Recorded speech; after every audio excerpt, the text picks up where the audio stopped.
Hi everybody, welcome to the Picture This project, and I'm Mark. I'm Paul. And this week we want to follow on from our last episode. We want to go a bit further. Last episode you and I were talking about why images matter, why they even become more important these days. And we want to follow on about that similar kind of subject line. Yeah. So basically, images matter in society a lot. It's the main way people kind of interact socially, online and in society. The thing that we have at the moment is a lack of kind of structure around that. Yeah, I think as things have moved so quickly in the last particular, let's say, decade, Yep. You know, if we take the history of photography going back from, 1830-ish time, it's been a really rapid increase in the technologies that are being used, and that has left a lot of people in a sort of situation of like, okay, where are we? How do we sort of work within the frameworks now that are in front of us? So we're going to sort of take you on a bit of a journey here. I have questions, so I'm going to do this as a questionnaire that I'm going to throw out to you. So my first question, and talking about images, I need help to see them. So we want to start with the first question is, what has led us here? Well, in the beginning it was darkness. And then 7 days later, light. Let there be light. And someone with a camera went, I can shoot this. Yeah, light. I like that. Yeah, I can shoot this. Yeah. Well, basically, photography came on the heels of art, painting and drawing. And we went through a stage where it became a faithful renderer of what was seen. And that's kind of where we've been up till early 2000 when digital kind of happened. I mean, it had happened earlier, but it was just like any tech. It was just still mostly in the labs, and it wasn't really out there en masse where it is today. The uptake wasn't there in society. And even early digital, we noticed the uptake was sort of fairly limited. We weren't overly manipulating them, and this is just seen in the last particular 2 decades. Yeah, the last 2 decades. This real increase in how our relationships with images and photography has evolved. And so we wanted to sort of talk a little bit how we got here, and as you were saying, let's stick to sort of maybe 2000 onwards. Yeah. So basically 2000 onwards, the digital camera became more and more prevalent. 2008, they started putting them in these little things that you carry in your pocket called a cell phone, mobile phone. And all of a sudden, the amount of pictures we took exploded. Yeah. Also, with the cell phone and other things around that time, they started putting things in to do things automatically for us. Would we call those filters? Filters. And I thought it was for my coffee. The dog ear filter. Snapchats and things, put in all the filters, and I remember. Got the Rudolph nose at Christmas, puppy ears, kitten ears. Yeah, filters started coming in. Then it was face smoothing. How many smooth faces do we see in society today? Not us old boys, but there's some very, very smooth faces out there from the smoothing. Yes, I've been on dating sites, I know. But basically that leads us up to where AI is starting to come into imagery and how it's used online. Okay, so that was my next question of where are we now? So that was my next question. So we've come, where have we come from? So where are we now? And this is a very interesting question in terms of where AI is placed. AI is becoming good enough that it's very hard to tell now what's AI and what's not. It's becoming democratized. It's out there in the internet in multiple ways. Some of them are free, some of them cost a monthly fee, but They're embedded in all these now. Every phone photo you has take, AI is embedded in it. If you took Yeah. out the AI on your phone, your photos would not look quite as good as Yeah, they wouldn't look so great. they wouldn't look great. So that takes AI is thinking for us now. Yeah. And this is one of the interesting Yeah. parts of what we're talking about here is that relationship where it's thinking for us. It makes the assumption I want my picture saturated with a little more color and I want it a little bit sharper and I want it a little of this, little that. Yeah. If you take a picture of the moon with a Samsung phone, it superimposes the moon surface on it. Nice and sharp, because it's not actually your photo. It's somebody else's on top. So here we are, we're at this place now. AI's sort of we're seeing it as people who lecture and still actively run workshops and teach. You know, we see a lot of this appearing now in the work we're seeing from people. We're seeing how that's coming into it. Now, to just be clear, as we always are, to us, AI is a tool. It's just a tool. We're a powerful tool, but it's a tool. Yeah, it's a tool. And we're kind of agnostic on that. We you know, if you use it, great. If you don't use it, that's great too. But there probably should be a standard that we... There should be a standard. And there should be, I think, some degree of transparency. Transparency, yeah. So this is a key word that's coming up in a lot of, and then we're seeing this across the creative industries where AI is quite prevalent in music, in writing, in journalism. It's everywhere, right? Okay, so we know that. And is anyone going to sort of stop it? Probably not the powers that be, because there's probably a lot of cash to be had here, right? Yeah. Yeah. But who can set standards are the people that work within these industries. So the people that work in writing, work in there. And that standard could simply be about one of the things anyway, could be transparency. Transparency, yeah. The way it's done in photography is a little different. With digital files, a lot of the companies like Adobe and things like that are taking the step to say this has been altered and it's putting it in the file as data. So they're trying to do that, but there are a lot of companies that aren't doing that too. So my next question, which would follow on from, okay, we've just asked the question, what does that look like now? Yep. So the next question would be for us, if we were to look at that transparency and that authenticity, so we know whether that image is, what percentage is you? What percentage is from the human narrative? What percentage is purely AI? Yep. So what does that look like, this way of doing things? What would that kind of standard, do you think, would look like? So a standard's very hard with that, to set out a standard that is going to be set in stone. The standard that I see happening is a self-regulation type of standard, where as an artist, I put out, this is about 10% AI as a statement. And that statement says that I realize that I've used AI and that I am reporting it to the viewers. Now, people might not report that, but then they have the kickback of not being truthful to their cohort, right? Well, that's correct. So, like anything in life, we can pretend and lay claim to plagiarized work, or we're offering someone else's work as our own. And when that, if you ever get found out, maybe you never do. Yeah, good on you. But if you do, that stuff comes back and it really does bite you on the behind, you know, because people want your reputation. So to offer a standard of where we can, without any form of judgment, say, and be transparent and go, hey, Photoshop, I did 10% masking, that's AI. This AI part of the image, you know, 90% of this story is mine. It was me going out, me finding it. It could be 80% AI and 20% you. It doesn't, to us, it's, I think that standard of transparency is what we need to introduce now. And it's something we're very keen to see this introduction come out more broadly in forms of education, in forms of just how we engage with imagery, so that there is that sense of when I look at something, I know that what I'm seeing is the genuine. You remember we talked last time about The wolf jumping over the ice floe. Yep.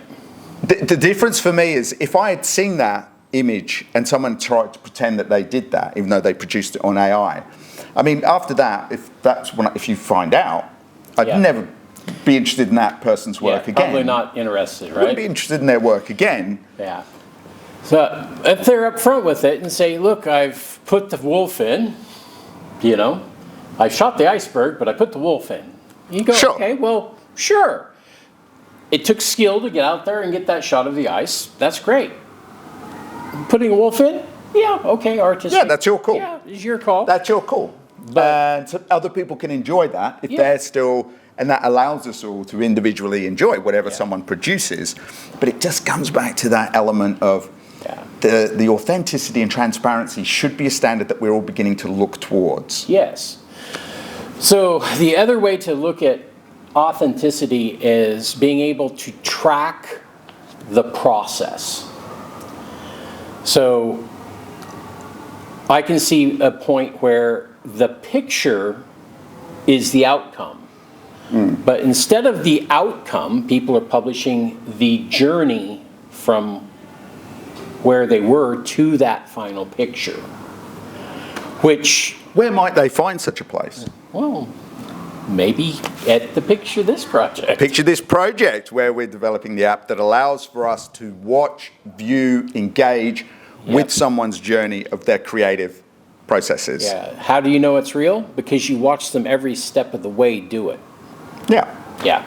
And for us, there's that joy of watching someone do that creative work. thing. We get, one of the things we know when we work in this industry is watching when we see our students go through that creative process and come out at the end with something really good. Yeah. It's great to watch them go through that. So as a general, broader public, we know that this is something that we would enjoy, and it adds that authenticity to what you see at the end. Yes. And that to us is really important. And one of the key words about where we're heading is, and what I know we at the Picture This project, what we advocate for is the word that's often used is to discern. The discernment. So discern's a key word, and this is a word that really, what it means is that what we look at, we are able to see that for what it is. We can discern the information, and then we can go, oh, okay, and when you have transparency, we know that this much is AI. This much is from the human content, human generated. And to discern that information is vital for young people in a lot of education systems, I think across the board right now through universities and schools. This is becoming... Not just younger people. I think discernment goes all the way through, right? Yeah, well, we're all looking at images day and night. I've talked to some people that cannot discern fake images from real images. They don't have the tools. I think that's probably the thing that we want to get to. We want to be able to give people the tools for that discernment, right? The ability to look at an image and break it down and find out what it is, why it's there, and is it actually a real thing or not. And that does bring us back, it always will at this stage bring us back to, there's not a legal framework for this. No. But there is opportunities for us to create standards for this. And one of the ones we're thinking of bringing into the debate for this right now is the ISPL, International Standards of Photographic Learning. all the letters. I'm dyslexic. I get them mixed up. But with that, there's going to have to be somebody to write down a standard and make a standard that basically people can follow.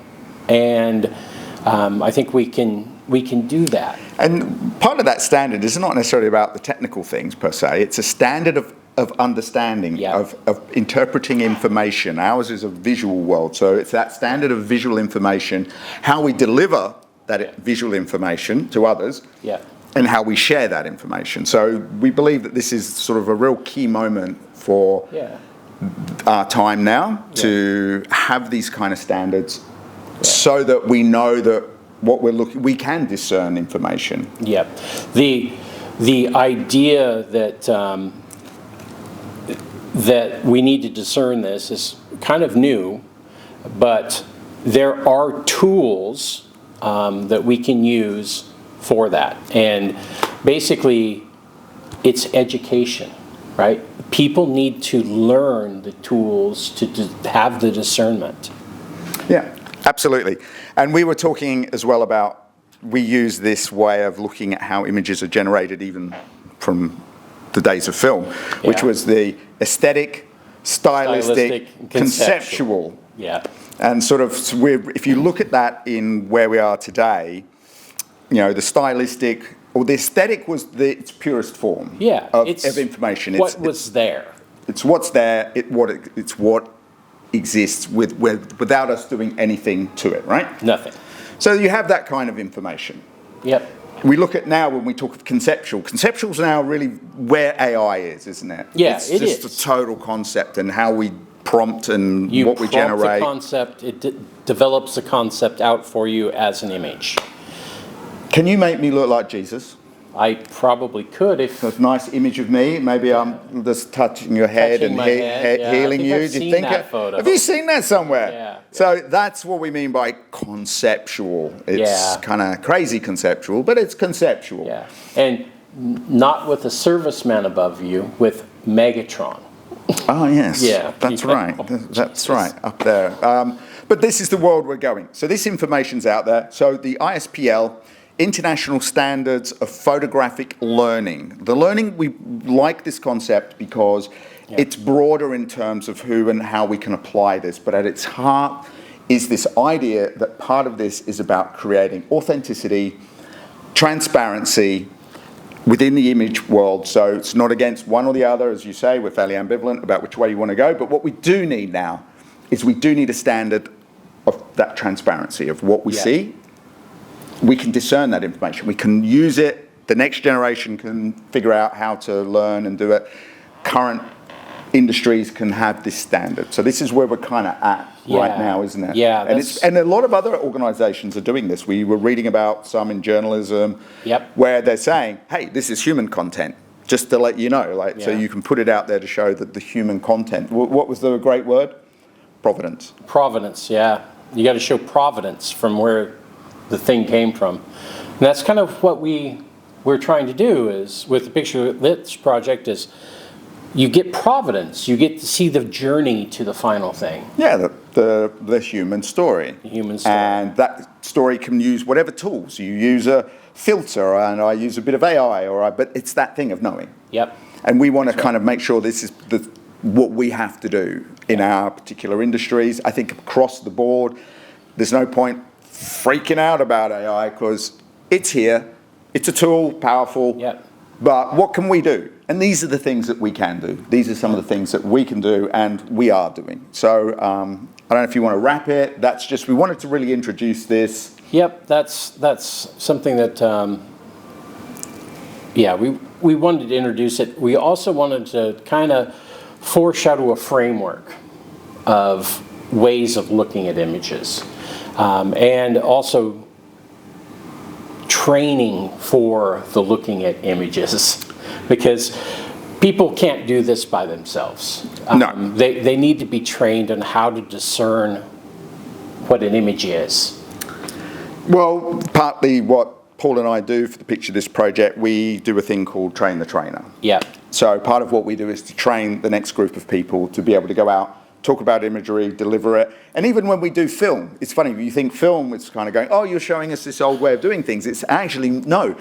By showing people and young people in schools or kids, showing them how to develop and shoot on film helps them discern the information in AI.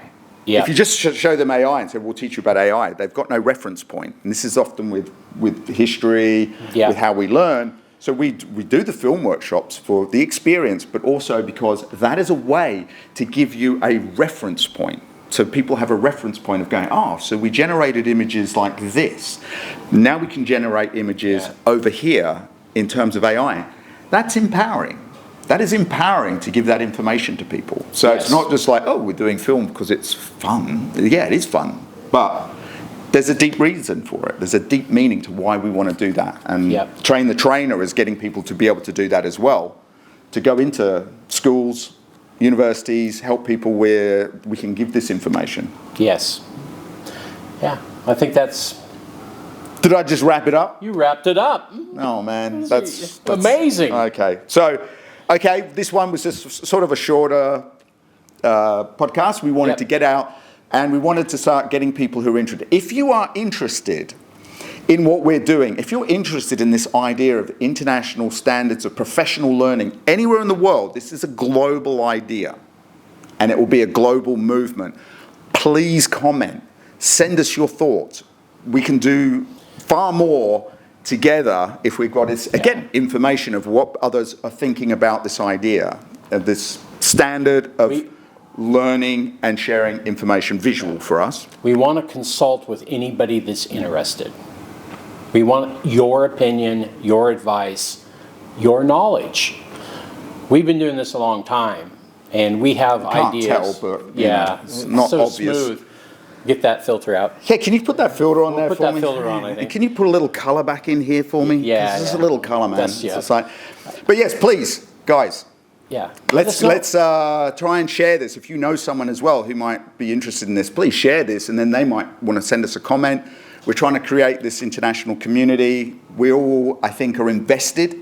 I think we're in the invested world of- whether we want to or not. That's we're, right. We're in in the it. world of imagery, if you're in Yeah. education, if you're in schools, high schools, universities, businesses, you just love photography. It doesn't matter. We'd Yeah. love to hear from you. Please comment.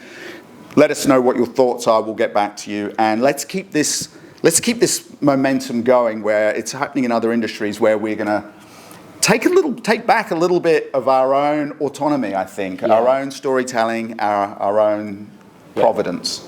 Providence. All right. So I think on that note, I would like to just say thanks everyone, and Thanks a lot. we'll be talking to you real soon. Okay. Laters.